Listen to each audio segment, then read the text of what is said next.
Hello, my Facebook family, my YouTube family, our virtual family. Hi. You haven't seen this one in a minute. I know. Rebecca, tell us what you've been up to. You've been all up and down the highway. Oh my God. I was in Dallas and then I had memorial services to attend. It's just been a really, really busy time for me. But I am back. She's back. I'm back. And she's loaded. She's loaded to get to it. Yes. Yes. But and Rebecca, in the time that you've been gone, we've had lots of things happening in the government, in the state, but mostly nationally. Yes. And some of the things that we hear are so bizarre that it's really kind of difficult to wrap your mind around. But we've heard so many stories lately about the perfect immigrants. Rebecca, and even the thought of that statement, the perfect immigrant. Oh my gosh, who in the world is the perfect immigrant? Well, our president has his idea of what perfect immigrants are. But Rebecca, before we even jump into that, the president. I don't like the president. I don't like to say mine. Yes, the president of the United States. But before we jump into that, let's kind of give our own analogy of what a perfect immigrant or resident or person coming into the country would would would look like, sound like, represent, be poised to do once they get here. To you, what would a perfect immigrant be like? If you could build your perfect person that would come in from somewhere else to begin to help to enrich our country, what would that person be? Just anybody willing to contribute to society. In what respect? So, just to contribute to the betterment of America. So, people who come in and work, and people who come in and go to school, people who, abide by the Constitution to the best of their ability. Okay. None of us abide by the Constitution perfectly. No, we don't. We don't. Yeah. Just somebody who will contribute to society. How does a perfect immigrant look, Rebecca? Does that perfect immigrant look a certain way? No, not to me. Not to me. There is, as long as they come here and work, go, just contribute in some form to society. And you know what? I would say, and I'm gonna describe who I think the perfect immigrant would be too. Okay. And but before I do that, let's say this. Let's not get sued. No, I want it to be very clear. Okay. That no one that I've ever sat down and spoken with has felt that someone with a criminal background or someone who has a terroristic background or history, no one in any community that I've ever spoken with would describe that person as the perfect immigrant. Oh, of course not. But would that describe the majority of people coming over here? No, not at all. Not at all. That's a very, very, very small fraction of the people coming over here. And here's the thing, we've got to keep this in mind. You've been a U.S. history teacher. I'm currently a U.S. history teacher. And we know that from the beginning of immigration, when mass immigration really began in the 1800s, okay, after the Industrial Revolution, well, with the onset of the Industrial Revolution, none of the people coming here were, for the most part, wealthy. They were poor. They were escaping persecution. They were escaping famine. They were escaping horrible dictatorships and governments. They were escaping disease. And they were welcomed. Right. Okay? Now, with many of the people that are coming here now, they are escaping dictatorships. Mm-hmm. They are escaping governments that have been persecuting their citizens. They are escaping famine. They are escaping criminal activity. They're escaping criminal activity, and they're escaping economic uncertainty. What's the difference? We're looking at things. I want you to correct me because, as an older history teacher than you, I may have something wrong there. Do I have something wrong in Oh that? no, absolutely. And see, I didn't even think about the criminal aspects. Yeah. I didn't. Of course, you don't want terrorists to come in, and I really just thought that goes without saying. Absolutely. You don't want terrorists here. You don't want people. You don't want criminals here. Right. But like you said, the majority of the people that come here, that's not their intent. Their intent is to have a better life. And the thing about it is, do you believe, first of all, the border between the United States and Canada, is that a closed border, or do people go back and forth all the time? They go back and forth all the time. Absolutely, they do. I wonder why that is. I wonder why that is. Now, my perfect immigrant. My perfect immigrant would be someone who is definitely wanting to better their lives. It would be someone who is definitely willing to accept and abide by the laws and the Constitution that we've created in this country, and not try to work against the Constitution. Um, it would be someone who is, for the most part, if possible, healthy and able to contribute to society in whatever way that they can. I don't think a perfect immigrant has it's not necessarily a certain age. Um, certainly, certainly, and this goes without saying, certainly not necessarily a certain ethnicity, because there are people who have many attributes to contribute to this society who look like the rainbow of people in this world. That's why America right now looks like the rainbow of people who are in this world. And you've got corporations, you've got small business, you've got intermediate sized businesses that are run by people who've come here from all over the world. Why is it at this time that to many that's posing such a threat? Well, I think it's because of the because of the rumors that's going around. And what rumors are those? When people start saying stuff and then they take things and run with it without doing the proper research. First, all of these. I think you hit on something very important. Without doing their own due diligence. Right. Never just listen to what someone tells you. You go and research on your own, and you research many different aspects of what you are trying to find out about. But now I understand why that's not the case. Why people don't do their research, because it was a statistic that came out that the average American is on a fourth grade reading level and has a sixth grade comprehension level. And people don't want to accept that, you think? Well, it is okay. What it is. Now, again, even with that statistic, do we have to go and look at different aspects of research and see if that is accurate? See if the statistic itself is accurate? Because many things, we can get statistics to prove anything we want them to prove. So, should we go and see if that particular statistic is an accurate one? Oh, it is. I looked it up and it was accurate. Okay, and what was the source? Forbes. Okay. So, it was Forbes, it was the New York Times, it was a couple of other sources. Okay. So I think we have and I heard on a podcast that I was watching. Shout out to Dante Kyle on Instagram.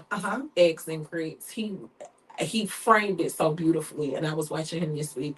They have, yes, we're podcasters that look at other podcasts. Yeah. So he framed it anti-intellectualism, and we do have a huge problem in the United States with anti-intellectualism. Has that always been the case?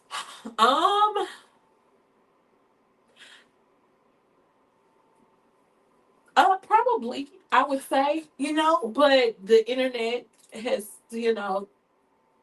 well, opened the shadows a little bit.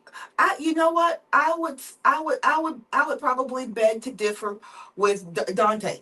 Okay, and simply because I think some of the foremost institutions of higher learning are here in the United States. I think that we have some of the foremost scholars and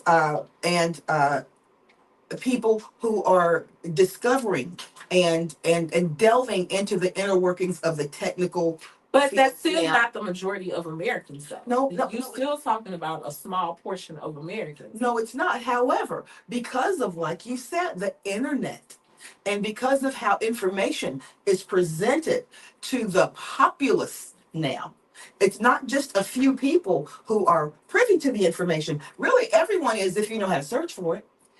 But I don't think that was his point. What was his point? I think his point was that there is a rise now of anti-intellectualism. When you look at the assaults on colleges and universities, when you look at the assault on education, Right. when you look at the assault on military, we're talking about high military, where it's a certain level of skill for you to be there. Absolutely.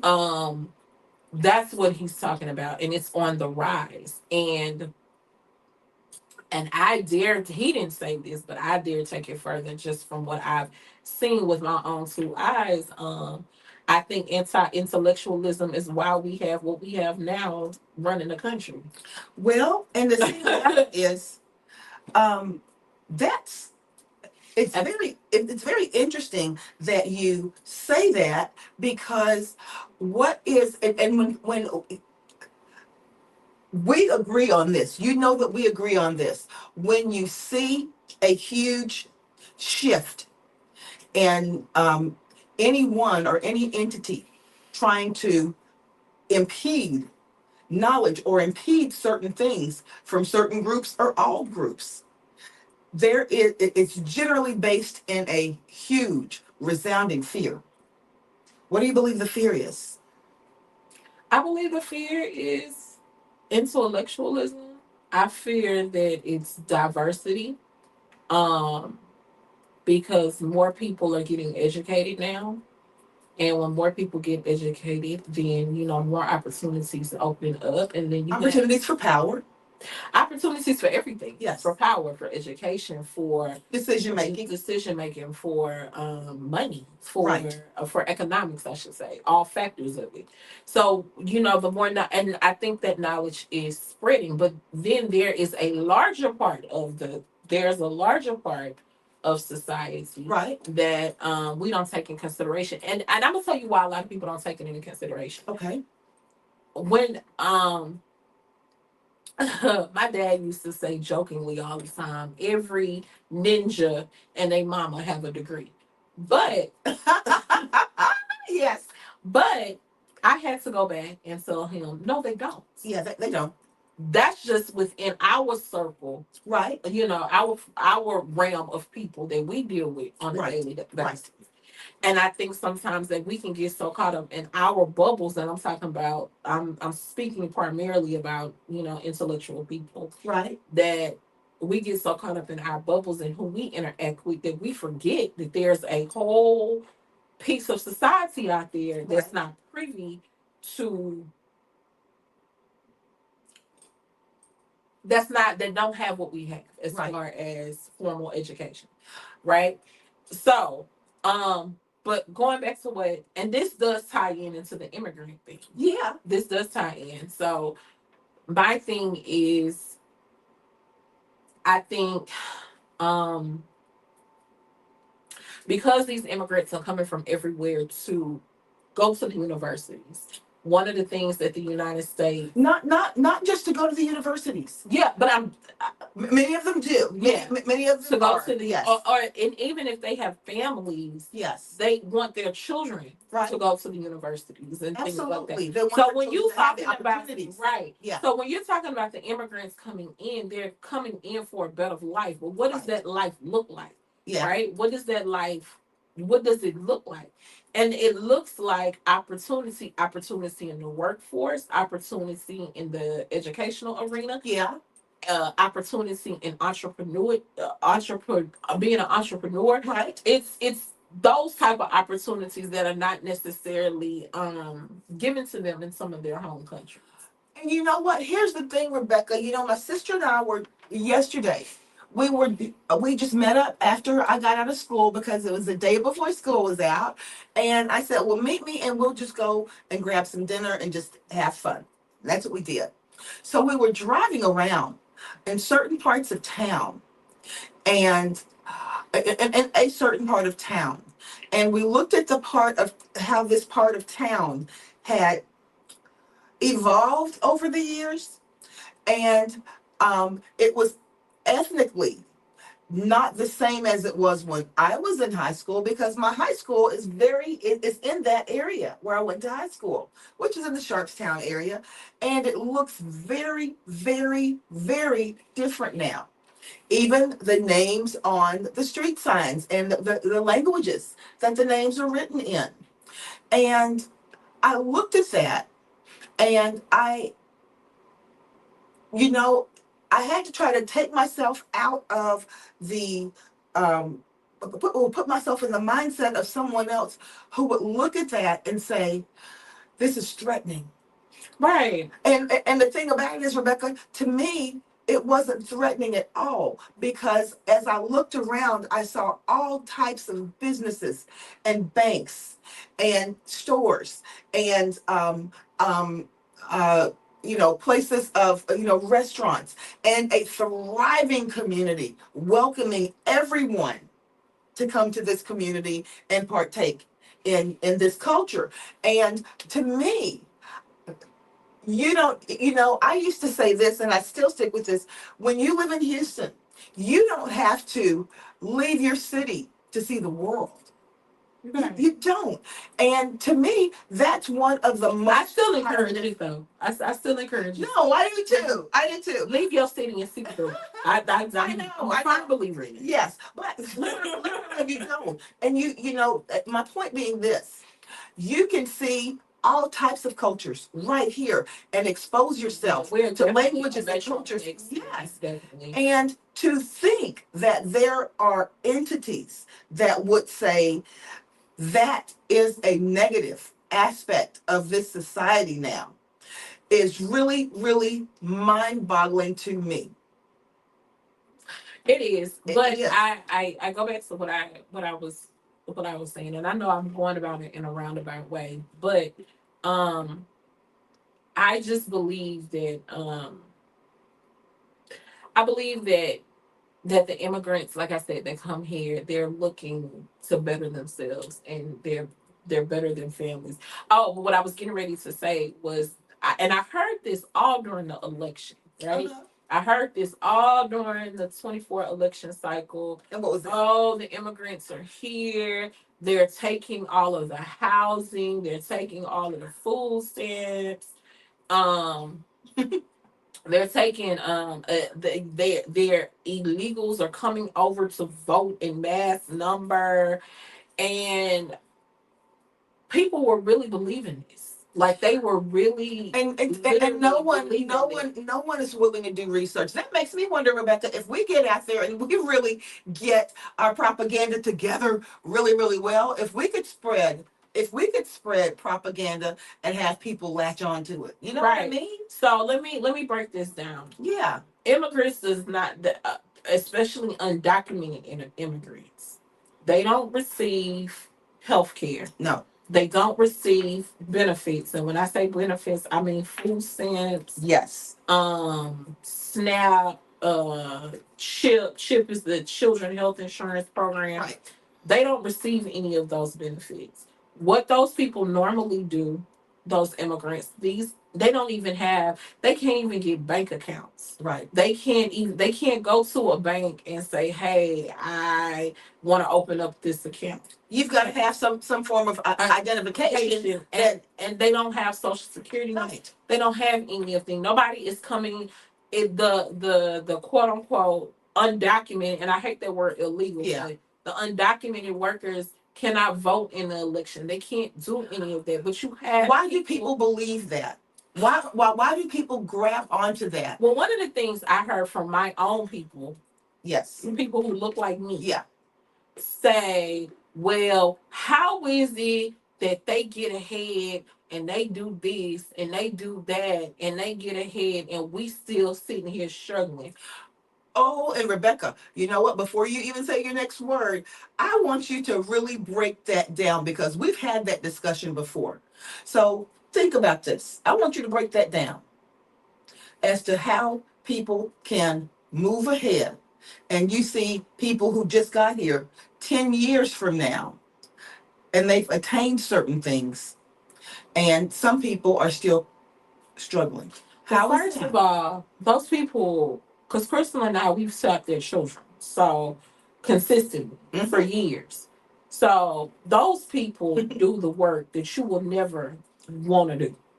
And what are the living conditions like sometimes? And then they have 8, 9, 10, 12 people in one house, sometimes a 3-bedroom house. Right. Or 2 bedrooms. Or a 2 bedroom. And everybody is working jobs that you don't want to work, Bringing it back into the household, bringing it back saving into it. the household, and just stacking it. Yes. Just stacking.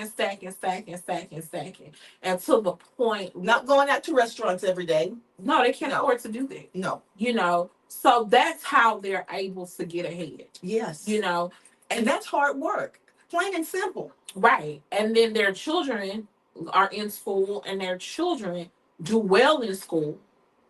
Okay.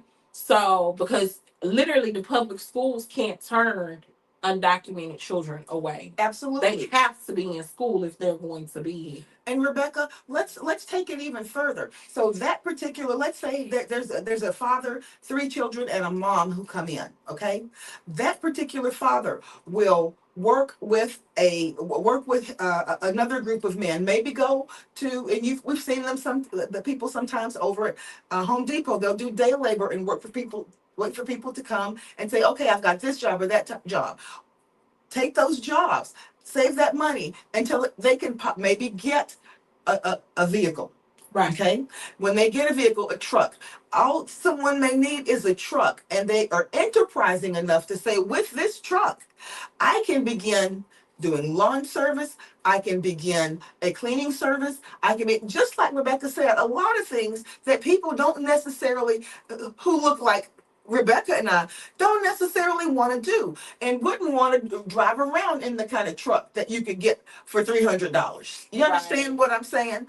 And you know, Just like in Mississippi, when I remember before they had raided a chicken farm in yes, Mississippi, and it was, and we're talking about chicken processing, yeah, grueling, work, yes, breaking work. And these people were in this farm for 10, 12, sometimes 24 hours a day with no break, with no working, willing to do it. And then when they got raided, They took everyone away. and then it was like, Did they fill the jobs, Rebecca? no, they could not. They couldn't fill the jobs because these were jobs that people who look like us may have said, absolutely not. I'm not going over to Tyson Chicken or whatever else it is, chicken, to work over there. It's dirty. They don't pay enough. Right. And then the people who may look like someone else who doesn't look like us said, I'm for sure not going over there. They don't pay enough. It's dirty. That's not the kind of work that I want to do. Exactly. And guys, we've got to begin to ask ourselves, when we look around and we see, this is the point that I was making about my sister and I yesterday was this, Rebecca. As we drove down the street, we looked in the parking lot. We were over kind of close to West Oaks Mall. Mm-hmm. Okay. And we looked in the parking lot of a shopping center, and there was a little a food truck. And it was set up. You could tell they were there. I'm sure they were leasing some space on that parking lot, but they had their little picnic tables out, and it was painted and it looked cute. They had all the decorations. And I said, you know what? Look at that. That's the American dream right there. Exactly. That's the American dream right there. They saved up until they could get that little food truck, and picnic table after picnic table after picnic table, put it out there, make it look nice, and I'll bet at lunchtime every day there's a line at that food truck. Right. And perhaps they'll keep it as a food truck. Perhaps they'll decide they want to have a move it into a commercial spot, to have a commercial business. But how can anyone be angry at someone because they had the initiative and they were willing to put in the sweat equity to get to where they want to be? And they did not do it with assistance from the Right, government because right. they couldn't get the assistance from the government. It was families helping families, neighbors helping neighbors. And Rebecca, to say that the people who, and these are the kind of places that people are going in, and that government entities are going in and raiding. This is, I mean, because they're the people who aren't running. These aren't the criminal people. These are the people who aren't running. And the thing about it is, so many of those people have worked hard. It's not cheap to become a citizen. Okay? No, it's not. Okay. And so many of those people may have worked hard, and they're working on their citizenship right now, because you have to, even if your paperwork is in order, you have to be here a certain amount of time. Have people to sponsor you and this type of thing. So you may be in the middle of the process. People who are in the middle of the process are grabbed too. Right. You know, and held in processing. And with this type of fear tactic being put out there, what is that saying about us, about Americans as a people? I think a lot of us have forgotten where we come from, because if you want to think about it, we were all immigrants. Absolutely. And point, because Except for indigenous people. that's what I was going Yeah. to say, because this is technically their land. Absolutely. It was 500,000 Native American groups here before colonialization started. So, so there was some despicable things here that was stolen from their land. And their land got stolen and taken over. And then we were brought over here. We were brought over here, yes. And then other people came over here because they were kicked out. Right. They were running from religions and governments that were persecuting them. But it's interesting how quickly we can forget the history of our own ancestors, many of us, and how we got here. Right. So tell us about the perfect immigrant that is being encouraged to come here now. The perfect immigrant. Rebecca? One that doesn't look like, well, me or you. Well, just give the facts.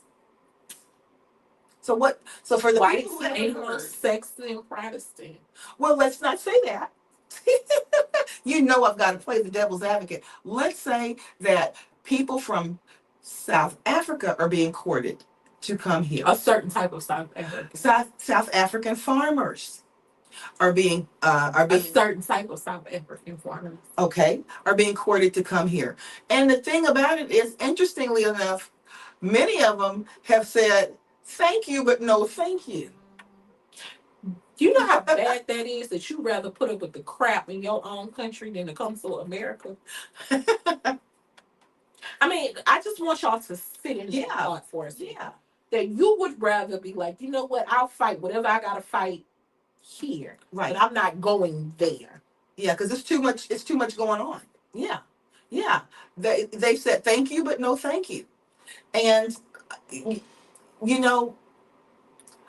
think about this. And as far as technology is concerned, South Africa is not at the forefront as far as technology is concerned. Is that would that be an accurate statement, Rebecca? No, because they're up on. I mean, South Africa is one of those countries that is fastly developing, and they have the same technologies. No, not. But I mean the think tanks.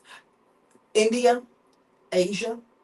Those are going to be your real think tanks where you have that technology that's quickly South changing. Africa is coming up. It is, but I'm saying this. Because if you think about South Africa, you're thinking about Johannesburg, you're thinking about Nigeria, you're thinking about, and those are developed countries. Absolutely. They're not, and I want to make that clear, they're not in huts and spears, and no, they are just as developed. Lagos, I think that's in Nigeria. Yeah. But they are just as developed. But they are still considered developing countries.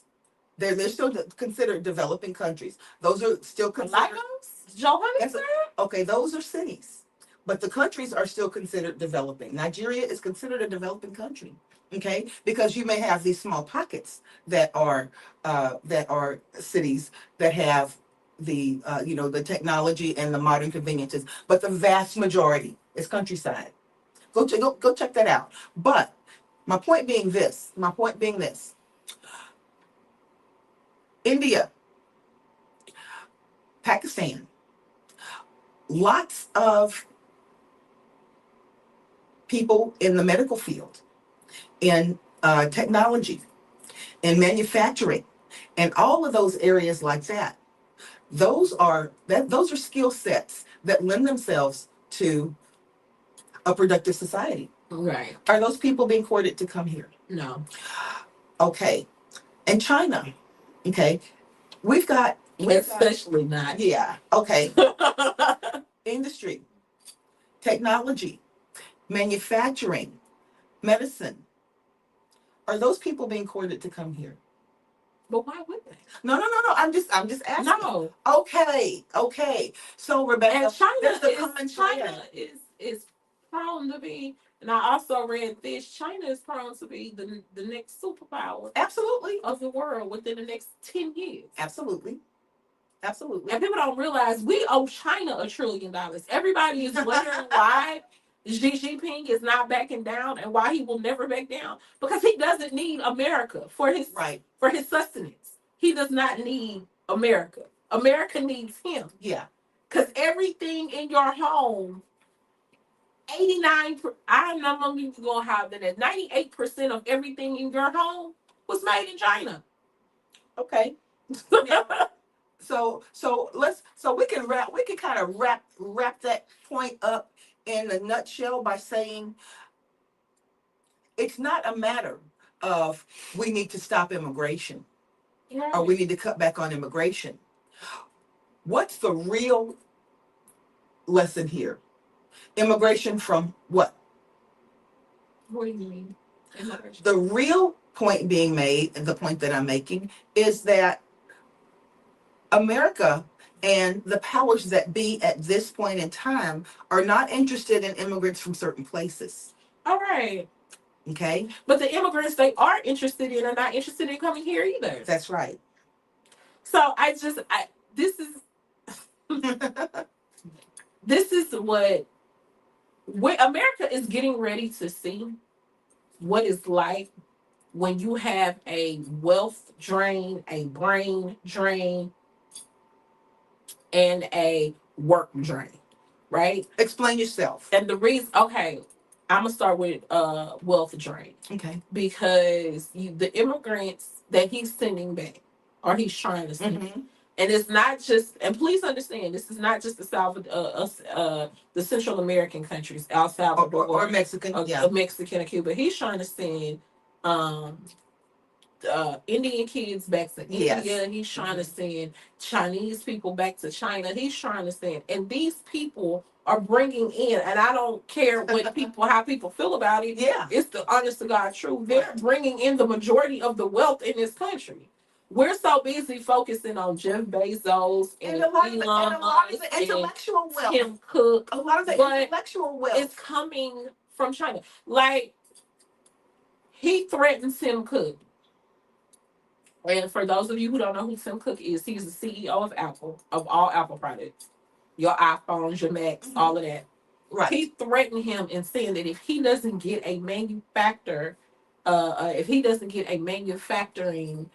company to make the components for iPhones here and MacBooks here, then he was going to skyrocket the tariffs for Apple. And Tim Cook literally has to tell him it will be another 30, 40 years before we could get a factory right here in America. That's not going to happen in your turn or lifetime. No, and the prices would be prohibitive for everyone. Exactly. Because Americans do not work for the same wages. So you're the cost of living is different. Exactly. So you're looking at an iPhone 16. I guess that's the new one that's ready to come out. Yeah. That's going out. Okay, the iPhone 17. Yeah. You're looking at that for to be $3,500 with the tariffs, or with the And you're Rebecca, looking to pay $3,500 for the iPhone 17. and Rebecca, think about this. We're just talking about Apple. Let's think about the technology that's not Apple. Well, the reason I use Apple because I know all y'all Yeah, out there got but iPhones. point being I this, don't. that little phone that's right, I mean that little fan that's right over there on our cart. The clock that's on the wall. You have an Android, your Android phone. The components in these microphones, none of those are Apple, but all of those are sourced overseas. All of that. If you talk about someone being so short-sighted that they would try to stop the components that we use on a daily basis. Think about the components that go into the machines that keep people alive in hospitals. Those They're things not are not made American here. made. They're not made You know, here. you have to be smart when you bring forth these theories of what you're going to do, and simply just to hear yourself talk for the rhetoric. You have to be smart about But the that. problem is people are believing the rhetoric. That's what gets me. You have people, and this is why I was talking about. This is where the anti-intellectualness is coming in. You have people that actually believe the rhetoric. You have people that are sitting up taking, well, he's gonna do this. Just like with the Elon Musk thing, and somehow Elon said that he was trying to get $5,000 stimulus check Yeah. to every American once they find this $2 trillion. Well, first of all, they only found 100 billion, and then second of all, you have to go through Congress to get that appropriated. Right. So Elon couldn't just give every American a $5,000 check. I would have loved that, but every American couldn't get no $5,000 check without the approval of Congress. They appropriate money for those type of things.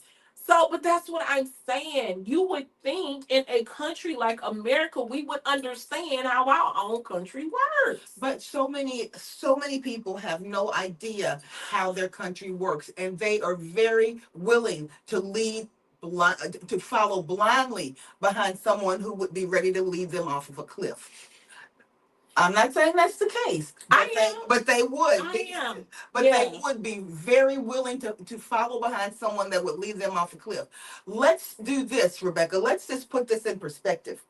Right now, if we decided that we were going to fall in line with that rhetoric, okay, of America first and only America, we're going to buy American, we would be sitting in the dark with no cars, horses and buggies only, no stoplights, no traffic lights, no electricity.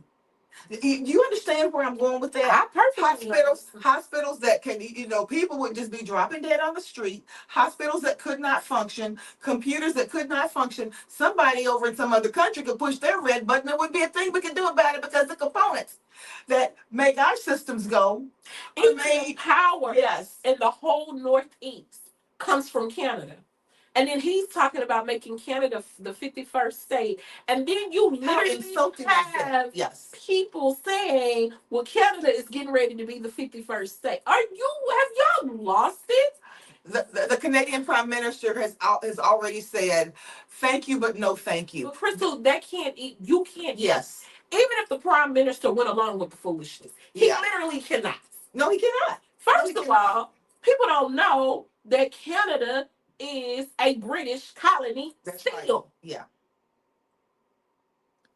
That's why Canada has a prime minister and not a president, because they're still under the prime ministership of Great Britain. So he couldn't even make. He would have to go through Great Britain, and there would have to be a long amendment change. First of all, Canada would have to get its independence solely from Great Britain.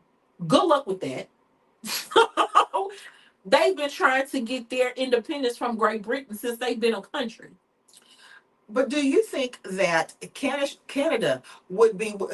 Why do we feel? Do some people in America feel so? I don't want to say privileged, but let's say privileged, as to think that everyone, everywhere wants to be American. I think it's lack of exposure too.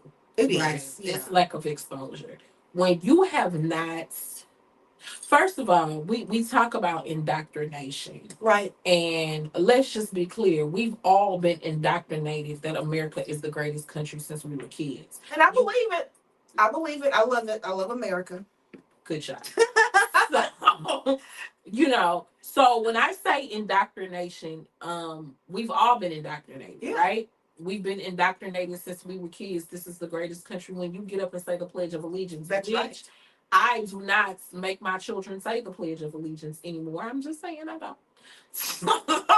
I do every day. We stand. But go ahead.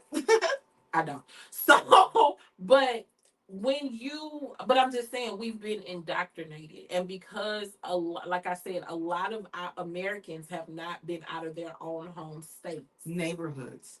A lot of them have not been out of their neighborhoods. Everybody talks about college, but college does open your eyes and give you a new perspective. Yes, it does. And you meet people from all over the world with different cultures. Even within my own Black community, the diaspora, I've met so many people. Absolutely. So it gives you another perspective, and when your perspective shifts, that's right. When your perspective shifts, then you're open up to new ideas. You open up to new cultures. You don't see the world the same. And unfortunately, we have a society where they don't get that experience. They don't leave outside of their own neighborhoods, outside of their own areas to experience. Well, let me ask you this, Rebecca. Do you think, circling back around to the perfect immigrant, do you think that 400 plus years ago, when many people that look like you and me came into this country, do you think that in any way the people that facilitated that passage for us into this country felt like we would be in a position to be decision makers? One day we would be in positions to create wealth. One day we would be in positions to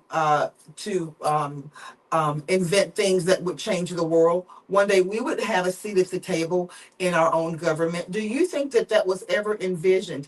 And if not,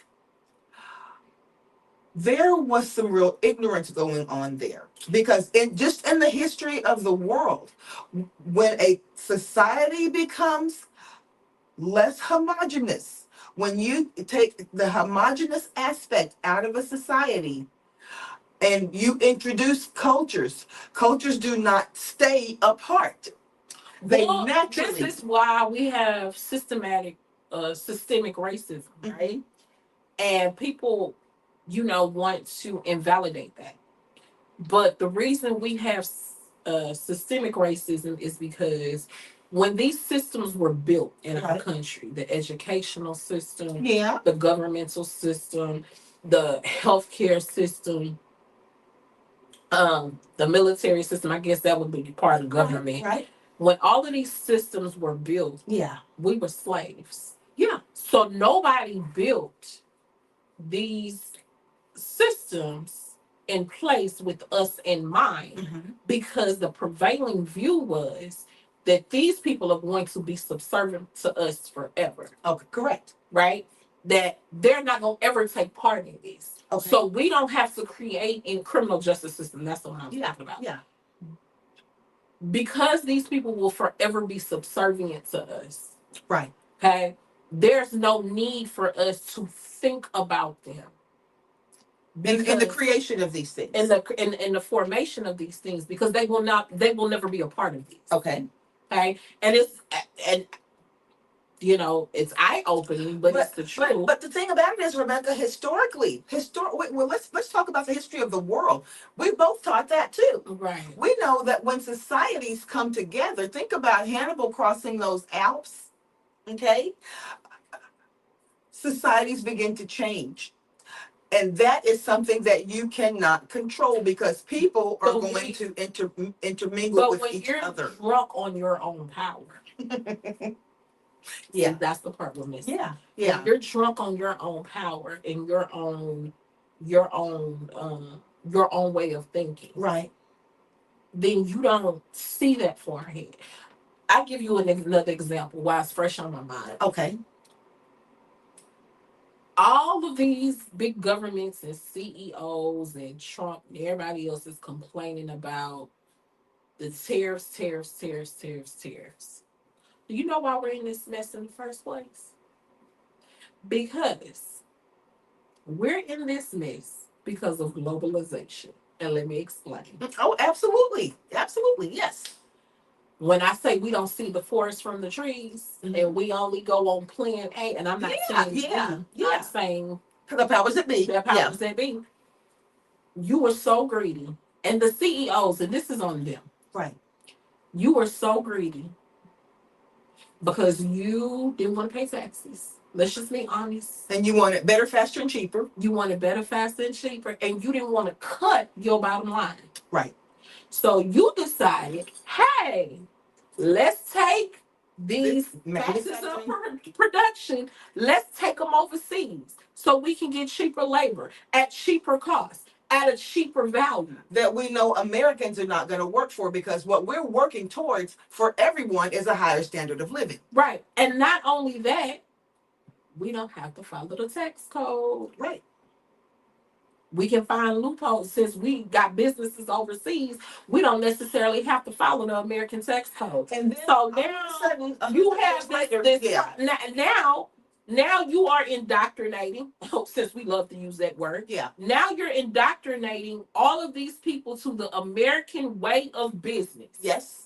Through what we know as we history teachers know as cultural diffusion. Yeah. You are indoctrinating these people into the American way of business. They are learning the language. They are learning American, even down to having American names. Yeah. How's your name? How are you living in India and your name is Tiffany and Ralph is beyond my understanding. Right. Okay. But we know that when businesses carried their businesses overseas, they had to indoctrinate the workers to the American way of life. Right. How did you not think?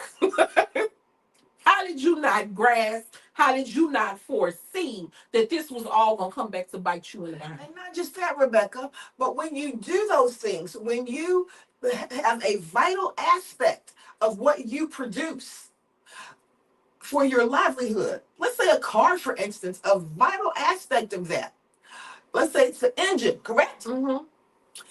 The engine is not, it's one component, but within that component, how many subcomponents do you have? Probably 1,000. Right. Okay. And you've made sure that, yes, you're going to put that engine together in America, in Arlington, Texas, in Houston, in Dallas, or in Detroit. However, the subcomponents that go into that engine, you are really taking a chance, and you don't know when that match is going to strike, but you're taking a chance when you trust every aspect of those subcomponents to come from somewhere else, to come on time, to come be cheap, to be inexpensive enough for you to be able to use, to be reliable enough for you to be able to use, and not to make that manufacturer upset that they don't cut you off. Right. Okay. So now you have all of these components that you're depending on. And now you're upset when they figure out that they're being played. And you're being upset. Oh no, that they're holding the cards. So now they done figured out your game plan because now they delved in the American way of life through business. Yeah. So now they understand how you operate. Do you think they were not going to duplicate that in their own countries?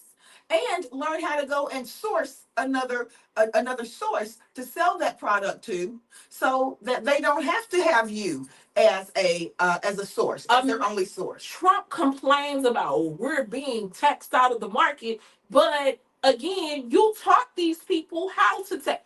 The economy, the world economy was built on American labor, American business labor. How did you not think that after a while this was not going to come back to bite you? It's the same way with Saudi Arabia when we went over there to go drill for all of their oil for a cheap price. And then those people start to wise up and realize what They have a commodity. That's right. America is making money, big business off their oil, Yeah. while these people are over here suffering.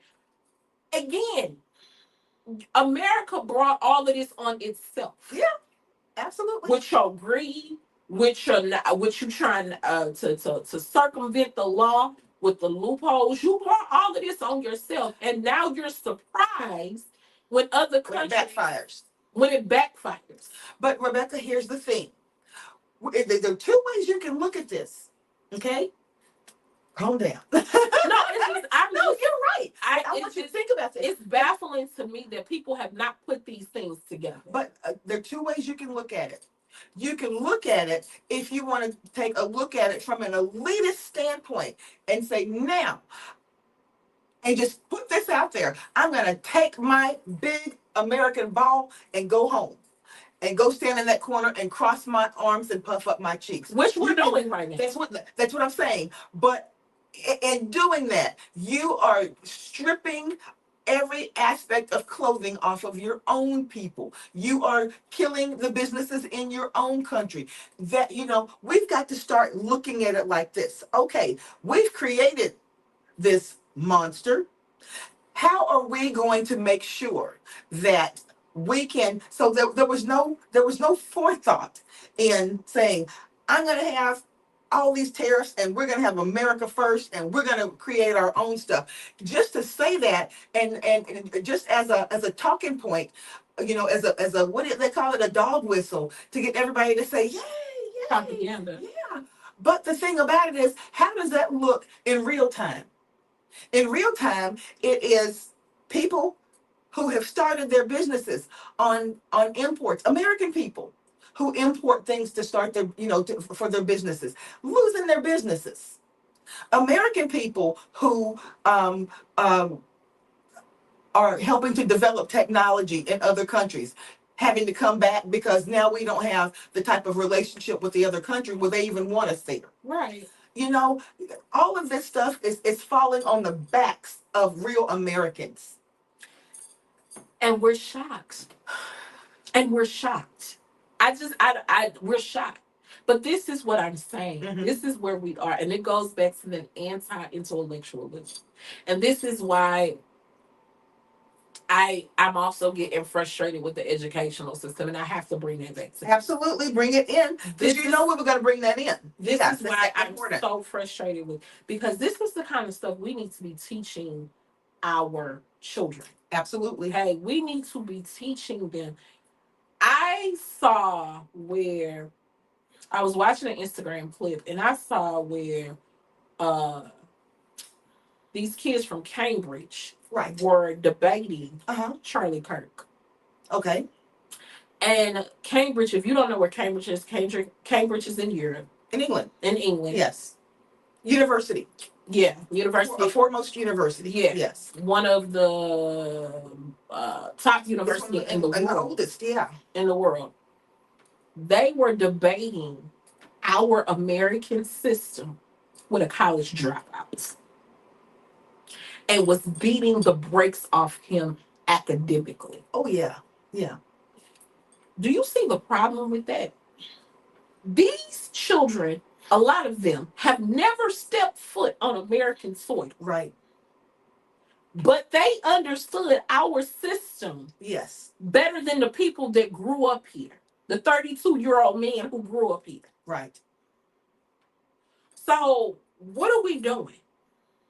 Is the question. And the bad part about that, Rebecca, it's being done on the internet for all the world to see. So you're being exposed for what you are or what you are not. What are we doing? What are we doing specifically in education? What are we doing? We are not preparing our children for the world stage. Some of them are, not everybody. Some children are being prepared, but it's not enough of them that are being prepared to. I sat there and watched that hour-long debate, and every time I wanted to swipe, I couldn't because Yeah. I was just like, You were appalled by what you were hearing. Yeah. And Rebecca, here's the thing. You know, for anyone sitting, and that's why, ladies and gentlemen, I'm just gonna say this, and I'm gonna be very candid about this. And Rebecca and I sometimes have this discussion. We disagree with certain aspects, but most of the things we agree with. It was intentional for us to be in a time such as this because this is a wake up call. And if you refuse, if you cover your ears and your eyes and you refuse to believe what you see and what you are hearing and observing around you, shame on you.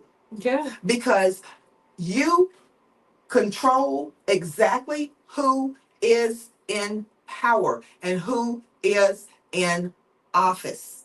And if there is anyone who is saying that we need to take your services away, I'll tell you this much. Anyone who tampers with Medicare or Medicaid, you need to be very suspect of them. Let me tell you why.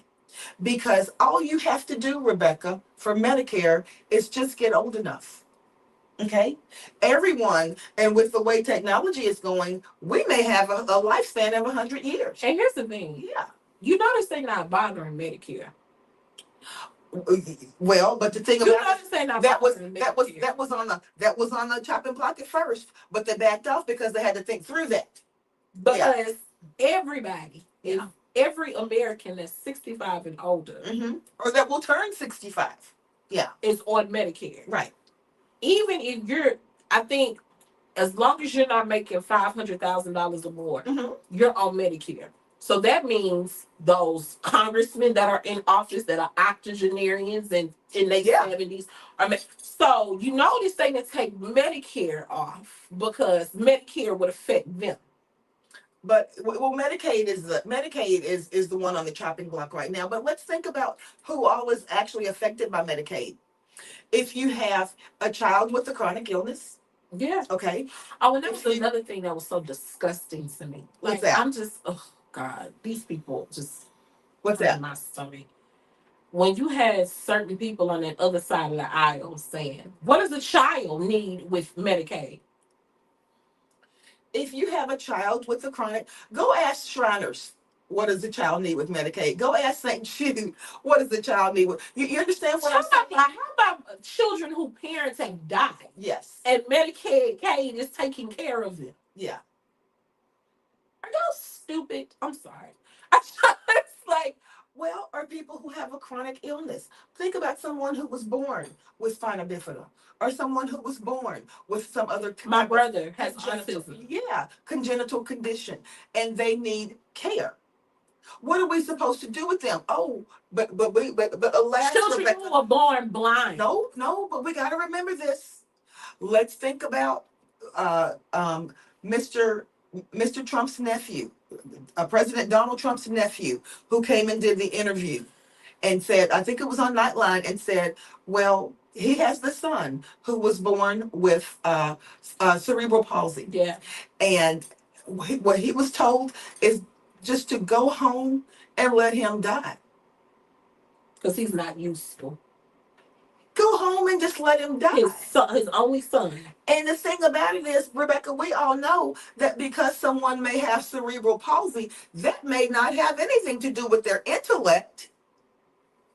Cerebral palsy doesn't necessarily affect someone's intellect. You've got people who have cerebral palsy who are running companies. And here's the thing, Crystal loves to say that I have the sky is falling mentality. She does. But I see the cup is half full. She sees the cup as half empty. But we're going to come together and see the cup in the middle, right? Because I see what's happening in the world. Yeah. Like, I pay very close attention about what's happening yes. in the world. And what I see, and I tell Crystal this all the time, America is falling by the seams. And I don't think it's enough people out there to see Who are paying attention. Hmm. that America is falling by the seams. And everybody is walking around here blindly. Like, oh, da, da, da, it's another day. It's another, America is falling by the seams day by day. Uh-huh. And thank God for our court system, which I never thought I would say in a million years, but thank God for them because we would not have a democracy if it was not for them. And for a long time, I didn't see the court system standing up like they needed to, Right. and I didn't either. calling things into question and saying, "Wait a minute, that's not going to fly." But I just, at some point, y'all, we gonna have to wake up. Right. Like we are going to have to. I think we're so busy going about our daily lives that we're not really seeing what's happening Right. and what's taking place, and it's not good. Yeah. It's not good, and my fear is that by the time everybody wake up, it's gonna be too late. I don't fear that. I feel that we're waking up right now, and podcasts that are out there in cyberspace, just like this one, and just like the ones that you watch, and that are open for people to be able to see and to get this information from. That is going to be the real stumbling block for those who would love to see America in a different position. Thank God for the internet, for people creating different aspects. Because I see more people, turning into P Diddy than I do the news. Like I mean, when I say Oh news, yeah, I mean what's happening. Absolutely. And a part of me does kind of understand because your mind can only grasp what your mind can grasp. Right. A lot of people don't understand what's going on politically. A lot of people don't understand because they don't understand really how government works. Unfortunately. And you know what? I'm looking at our time, Rebecca, and we want to make sure. And I just have to say this because I don't want to lose my train of thought. You're young. You're going to keep your train of thought. But I want you to think about this. Yesterday, the sweeping pardons to people who were convicted felons, many of them who have done some heinous things, financially and otherwise. Some of them may have come to people who may have been genuinely deserving of a pardon, but many of them, the sweeping, egregious pardons that came down, everybody on January 6th who had a charge against them was pardoned. How about that? So that's what I'm saying. I feel like it's so much that's happening. And I feel like people gravitate towards what they can really talk about, what they can express. So I get that. But I want people to know and understand that, like, America is literally falling apart at the seams. This is not hyperbole. This is not an exaggeration. This is not a fear tactic. It is what it is. And like I said, my biggest fear is that by the time everybody start waking up to really what's happening, it is too late. Well, Rebecca, if you could leave us with one thought as to what you think needs to happen and what you think is within our hands, within our own hands individually to happen right now to begin to turn this around, what advice would you give people? Start paying attention to what's going on. I mean, like, really start paying attention. Now, I understand that people got children and people got lives and people, just trying to put food on the table and keep rent going on. All you gotta do is just turn the news on and just let it play. You don't have to do anything. Look on put a news app on your phone. I got 5 news apps on my phone. So that's what I'm saying. I don't, and I understand because people are stressed out just with their daily, everyday lives. Yeah. But I don't want it to be to where it affects you in order for you to wake up. That's right. But it's too late. Yeah. If that makes sense. You got to think about, you can't live your life in a vacuum where you're only concerned about things that affect you because, like the old saying goes, at some point it's going to come right to your doorstep and there's not going to be anybody there to protect you from it. If you didn't protect other people from the things that appeared at their doorstep, why should anybody come and protect you for what may be coming to your doorstep after a while? Let's not wait. And I think, people use that acronym FAFO. Okay. And the thing about it is, a lot of people are seeing that now who may not have seen that just 6 months ago. That you've got to be concerned with everyone who is in this society, because if one piece of this society fails, then that's going to be a domino effect. Right. Right. My thing is, I just hope that it's not too late. People waking up too late. And, That's and I it. want you to make that affirmation, Rebecca, that it's not too late. You go and do what you need to do to wake up. Yeah. That's what we want to say. Go and do what you need to do to wake up. Go make sure that your kids have a news app on their phone. If you let them have these iPhone 15, 16s, 13, 14s, whatever, make sure that they at least got one news app on their phone so they know what's going on around them. Yeah, and I just, you know, I don't know, Crystal. It feels like we're going backwards, and it's and that's it. Just simply because people are so caught up in their own little bubbles, And I get it. I understand. I definitely understand. But at what point are we gonna wake up and start realizing? Wait a minute. Wait. Well, Rebecca, historically, people don't wake up until something falls in their lap, until the forest fire is at your doorstep. You're not going to take action. So maybe, and that's the thing. People at this point, and in history, people generally don't. Just like Kim says, people, just like with people voting, they vote their hate. They don't vote for what they like.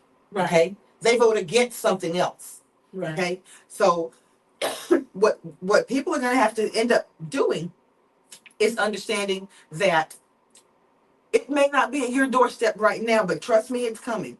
Yeah. Do For what you sure. yeah, do For what you sure. need to do to circumvent having to correct something 2-3 years from now. Yeah. So Rebecca, you get the last word. I just want to say that I need people to pay attention to what's going on Yeah. out in the world. Just pay attention. Be vigilant. I guess that's Yes. the word I'm looking for. Be very vigilant. Please start paying attention, y'all, because it is getting ready to hit. And when I say it, I mean the fan.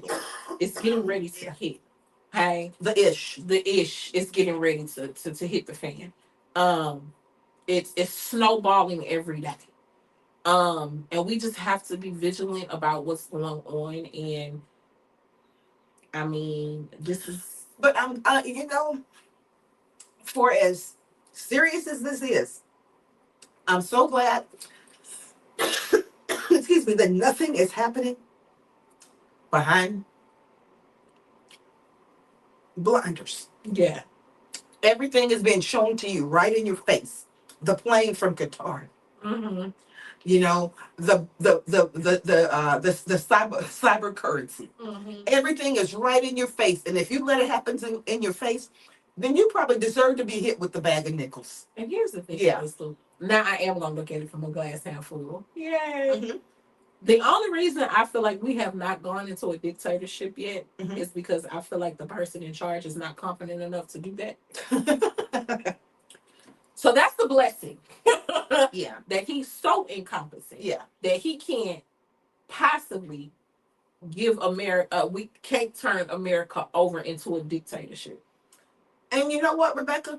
There are people sitting in Congress right now who have finally decided to dissent. Very few. But and that's okay. But like I said, when things are done right in front of your face, it's letting the public see, yeah, exactly what's going on. So when you see these town hall meetings, did you see anybody in a town hall meeting acting like that when President President Biden was in office. No. When President Obama was in office. When President Bush was in office. Did they President have Clinton. town hall meetings with Oh, those?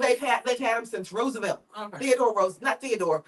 Franklin Roosevelt. I was too young to know him. I was too young to know him. No. I'm saying when like Bush was in office. No. But they started having just like the fireside chats, Okay. with Franklin Roosevelt. He started wanting to really be upfront with the public about what's going on. And they've had, when the presidents and the candidates go from town to town on the trains and they talk to people, they've been doing that. Right. But the thing about it is, for people having to be dragged out of meetings and they are so angry at what's going on, for someone to be put into a position who's never had a government position before, who doesn't understand how each one of those entities is dependent upon the other, and just to be allowed to cut things off like that. Everything is being done right in people's face. And what's being allowed to be seen is that we're showing you exactly how much we care about you. Right. So what you gonna do about it? Like, and this is my last word for people who look like me too. Like, y'all, I love a great boots on the ground. I love a great where them fans at. I do. I'm not a country girl. Yeah. I do like that song. Yeah. But y'all, we at some point, and I get it. We said that we were taking off for the next 4 years and all that. But amongst all of this partying and line dancing, and I'm there with y'all too, because I'm out. Yeah. Doing boots on the ground where them fans at. I'm out there with y'all too. But I just hope that in the midst of all of that we are really still. I understand we need rest. I understand we need to, we were all devastated about We don't need to rest right now. We need to be. I understand that we were all upset about November 5th, and we were angry and saying we're done, we're out, we wash our hands, let it burn. But I hope that we are planning and strategizing Right now. And I get the revolution ain't gonna be televised, but I hope that there's planning and strategizing going on in the midst of. And I understand we need to rest, we need to relax, we need to take in and enjoy ourselves. We've had 6 months to do that. I get it. 6 months to do that. It's time to regroup. I get it, but I hope that in the midst of it, and I understand joy is our resistance. I get it. Black people, we gonna come together and do what we need to do. I get it, but I'm hoping that we are not just having such a big party and a great time that we're not strategizing and we're not organizing and we're not preparing ourselves for the next battle. Like I get it, and I'm not trying to be a Debbie Downer. This time, I'm really not trying to be it because I get it. We were all tired. We were all upset about what happened. Um, You'd be surprised. Some people weren't. And not all of us. no. Yeah. There's some people who actually are lined up with what's going on right now, who look like you and me, Rebecca. Mm-hmm. That's interesting to me, but that is the case. And that's when I go back to saying, don't wait for something to come to your doorstep. When you can look to your left and your right and you see what's going on around you, and you can see and you can say and fall in line with a lockstep that says the only thing that matters now is the economy. I don't care how people's homes are being bomb rushed, and people are being lined up and put in a bus and driven down to immigration and naturalization. I don't care how people are being tortured over at the borders. I don't do not wait for something to come into your lap until you care about it. Exactly. Okay. Rebecca, see us out. All right. So thank y'all for tuning in, you guys. No, I did not abandon Crystal. I did not. I'm here. And I'll be here during the summer. Yes. Crystal and I are going to have some things coming up for you guys. Yes. We are rebranding some things. Yes. We're still in the midst of that, but we are, coming together and we're going to do some things differently because everybody, we've been up 7,000, 8,000 views, and we are We're going gonna hit that. We want to hit that 10,000 10,000 mark. mark. And we're going to take this podcast in a whole different direction. We are. A whole different direction. Yeah. So as we grow and become bigger, we're going to take it into a whole different direction. I just want to tell everybody, thank you for rocking with us for 4 years. Almost 4 years. Yes. Thank you for rocking with us. We turned 4 in August. So thank you for rocking with us, for being a part. We haven't gone anywhere, and we welcome your suggestions of things that you want us to talk about. And we welcome your suggestions. Absolutely. But thank you guys for rocking with us. Thank you for showing us love. Thank you for being a part of it. Thank you, Crystal, for having me as your sidekick for 4 years, going on 4 years. So the best is yet to come, and we just ask y'all to still hold on, still rock with us. We're gonna take it to a different direction, and we appreciate it. And as we say every week, we can do it. Bye. See you later.